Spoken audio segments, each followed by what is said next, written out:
Bonjour. Today's reality check is going to be a little bit raw and a little bit of a rant. There are other videos that I've been working on that are going to take more time, but in the meantime, I got a couple of letters that I want to talk to you about. And one was a Food and Nutrition Services letter. At the beginning of the year, they changed their eligibility for who can receive food stamps. And I have to recertify every 3 months and fill out a form and return it to them. And I have to return it to them not before a certain day, but not after a certain day. And there's like a 2-week window in there, which is already a little bit stressful. But this time, and this year, every month or two, I've gotten a new letter or a new phone call that has threatened to take away my food and nutrition services if I don't provide X, if I don't talk to X, did I fill out X, did I send in X. And this one was received on July 28th. It was written on July 25th, and they say if we don't receive this information by August 4th, your benefits may be delayed, denied, reduced, or terminated. And this flips me out a little bit, because this is a faceless bureaucracy that has full power to decide whether or not I get to eat. And every few months, this thing comes, and I have a little bit of a meltdown. And this wanted medical documentation for my physical or mental disability, and it must address whether I'm able to work or not. It did not specify more than that. And they sent me a little postage paid return envelope. But what I was able to provide were these residual functional capacity assessments, which are part of what I'm using for my SSDI case that I had my providers fill out to explain exactly what my diagnoses are and how they impact my ability to work, or rather how it is that they prevent me from working. And these are some official documents that advocates and lawyers use to great effect to try to prove their cases, to say this is exactly how the disability impacts their way to work. But this was a lot of information. It would not fit in this envelope. So I took it down to Human Services. I don't like taking things down to Human Services to turn them in, because whenever I do, I meet someone who, no matter what I'm turning in, even if I have with me the notice that says this is the documentation we need, they're always confused and incompetent. And it's really obvious that they don't really know what to do with it. Now, even if I mail it, I could still encounter this incompetence, and it could get lost in the mail, and they could deny my food stamps. But I hate particularly taking this down, because when I went down to apply for Medicaid and I was denied, and I took information about my name change, they screwed up my name. And it screwed up my name not just on my Medicare records, which were so fracked up that it was just nonsense. I mean, there was no way they were going to give me Medicaid, but they also had so many things wrong. And this is despite me going down there time after time, making the 3-hour drive, sometimes with a support person with me, to try to talk to these people for whom English was a second language, who had no supervisors, who were more clued in that I could talk to. I changed my entire name, first, middle, and last. And I had my name change documentation, I had my driver's license, and I had my modified birth certificate, all of which have my new name. But when I went to apply for Medicaid and they fracked up everything, it fracked up my name on my food and nutrition services stuff too. So now they are giving me a name that has never been my name. It's the right last name, the wrong first name, and the wrong last middle name. Because obviously the only time name changes ever happen for a woman are when I get married. Except that this has never been my name. And I'm angry about this, because not only is this faceless organization threatening to take away my food, but they're doing it just to add hot sauce to the wound, to the wrong name. And my identity is really important to me, you know. I can't pretend that this is as, I can't pretend to know what it's like for someone who has had to go through a name change because they don't have the gender they were assigned at birth is not the gender they identify with, and just the heartache and the pain that they have to go through. But my name change was important to me because my family of origin abused me severely, and I never liked the names that they gave me or the reasons they gave me those names. I hated them, and for me, changing my name was a sign of independence and rebellion against that pain and that abuse that I didn't deserve. I was claiming something for myself. And I know that if I were to take these documents down, because what I worry about is they're going to look at these documents that I've provided, my medical records, which all have my legal name, and they're going to look at this name and say it's not the same person. But what I worry about is if I take those documents down again, my name change documents, it's going to rack things up even more because of just the sheer incompetence and the inability of me to get through to somebody that you have the wrong name. Here are the legal documents that say, this is my name. Fix this. So that was that fuckery. And let me say this too about food and poverty. I was introduced to there's a nearby church that is a food pantry, and I can get once a month, my therapist can write out a referral to me, and I can go there and pick up food. And I did this exactly once. They have a thing on the form where you can fill out if you have any food allergies or sensitivities, and I put in, I'm allergic to onions.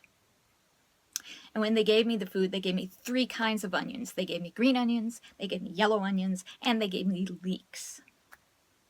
They also gave me lettuce that was rotten on the inside. They gave me expired eggs. They gave me things that I don't have the capacity to cook. I'm living homeless in an abandoned RV that does not have a working stove or oven. Things that I didn't have the capacity to cook. I'd say of all the things that they gave me, and they also gave me some things that were just extremely just really bad nutrition. They were really unhealthy things as well. I would say of all the things that they gave me, there were maybe 3 things that I could use, and this was supposed to be all the food for me for a month. So I threw out this stuff that was expired and molding, and I used what I could, and I took the rest to another food bank so that maybe somebody with the capacity to cook food could use the rest of it. But I'm never using that service again because that's bullshit. There's a lot more that I could say about food and classism, because increasingly junk food is cheaper than good food, and health is now a sign of affluence. And there's a lot of food snobbery that's going on that is classism that has not been called out. I'm going to maybe link to some of the better stuff on Class Rage Speaks about this. But also exercise is something that you have to have the time and the energy and the space and the money to do. And a lot of poor people do not have that. They don't have a safe neighborhood to walk in. They don't have room in their house for exercise equipment. They don't have time. They're taking care of their kids and they're working 2 jobs and they're exhausted all of the time. And some of them, like me, are disabled and can't necessarily exercise. In the winter, when it's too cold, I can't exercise at all. And so a lot of this leads to really poor health. It leads to obesity. It leads to diabetes. And this, coupled with the healthcare problems, just means that we are keeping our poor people sick and unhealthy. And then we're also shaming them for fat.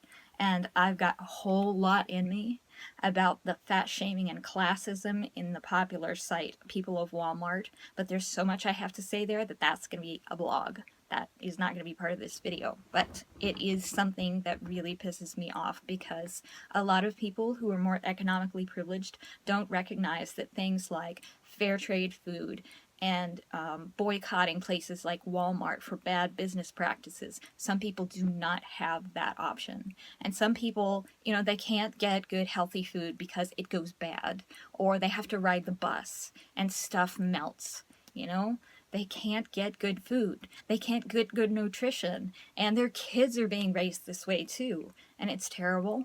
It's awful. It's part of a huge, huge set of problems around poverty and lack of health. And now finally, for this rant, about 8 to 10 months ago, on the advice of my community support team, I applied for Section 8 housing. But unfortunately, Section 8 housing requires that you have to have an income. It'll take a portion of your income and they'll cover the rest. So it doesn't really, there's no like, you have to make this much money. And that's how Section 8 housing works as it was explained to me. 8 to 10 months ago, I applied. They stamped it received to let me know they had received it. And I finally got a letter back from the Housing Authority for the city of Raleigh, North Carolina. They received my application and I'm now on file. I'm now on the waiting list. The current wait time for public housing is approximately 2 to 4 years. The current wait time for Section 8 is 3 to 7 years. I'm about to turn 36. Among other things, I don't want to live here.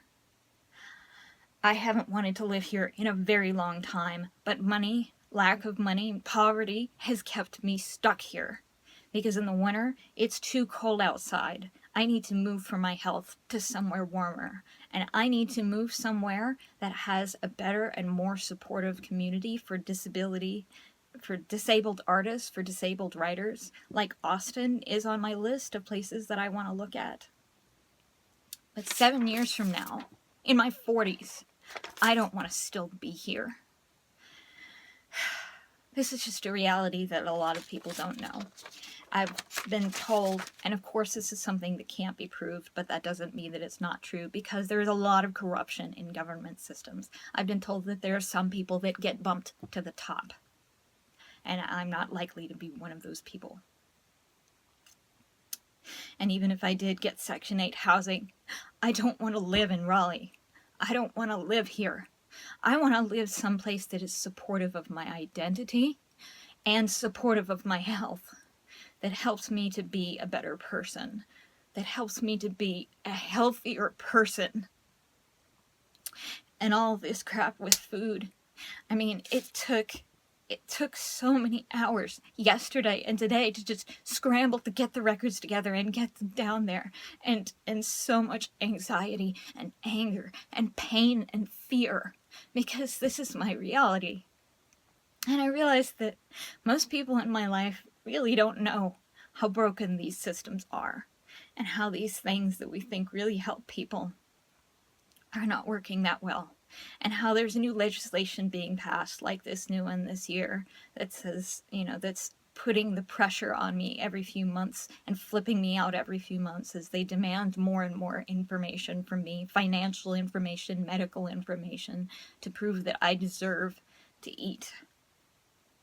I came across a phrase that I've heard so many times throughout my life recently. What do you do for a living? Working for a living. And it occurred to me that it's kind of this unconscious way that we have of associating money with living. And I can't make money to live on. But neither can children, neither can old people and other disabled people. And don't we deserve to live? Don't we deserve to be healthy and safe just as much as people who can work? We have these things like the myth of the American dream and pulling yourself up by your own bootstraps, working your way up from nothing, of independence. of overcoming everything. And we watch inspiration porn of people who have overcome everything. And we love these things and we send them out as inspiration. And this sets the bar unfairly high for those of us who can't meet that. And what it really represents is this insensitivity and intolerance of the idea that there are people out there like me who cannot work for a living. But we deserve to live. Okay, deserving to live should not be so closely tied to money, an external valuation of who you are. We shouldn't be ranking people as deserving of living, because quite often the people who are doing the ranking, who are passing the legislation, who are deciding, who are sending out these letters, are not the people who are the most affected by this. I don't think I've ever heard these kind of sentiments from poor people and disabled people. And we have to fight just to get access to the spaces to say, we deserve to live. We deserve to eat. We deserve to have places to live. You know, and this whole thing about Section 8 housing, of needing to have a job, needing to have income, a lot of times in order to get a job, you have to have a place to live. And if you just, it's like a catch-22. And that's why I love things like Housing First that don't require you to do something that you can't do in order to get a house. That a lot of times just having a house helps someone get their life in order. And I have this unpopular idea that we should abolish all of these middle-class gems and instead have these people work for Habitat for Humanity, because you get fit in a lot of ways. You get out in the fresh air and you do something that actually has a concrete, it contributes to the world. Whereas if you're running on this Stairmaster that's expensive, a lot of people put money into, that's just kind of a waste. All that energy that you're putting into that, it's just, it feels like such a waste. I drive past this giant warehouse-sized Lifetime Fitness thing and I look at it, and the first time I looked at it I thought, couldn't all these people go to Habitat for Humanity and build houses? And I know that's a ridiculous and problematic idea, and I know it's just like a castle in the air and a flight of fancy. But I also know that a lot of more economically privileged people don't realize that healthiness and fitness are a privilege that not everybody has. So when you stand in judgment of what someone eats, of where someone shops, and how someone looks physically, sometimes that's classism. And you're kicking people who have less power than you. And that is fracked up. That's bullying. That's cruel. And it needs to stop. So anyway, that's been the reality check of the crap that has absorbed the last 2 days of my life in scrambling around to deal with this all on my own. And hoping that I still get to eat next month. Thank you for watching.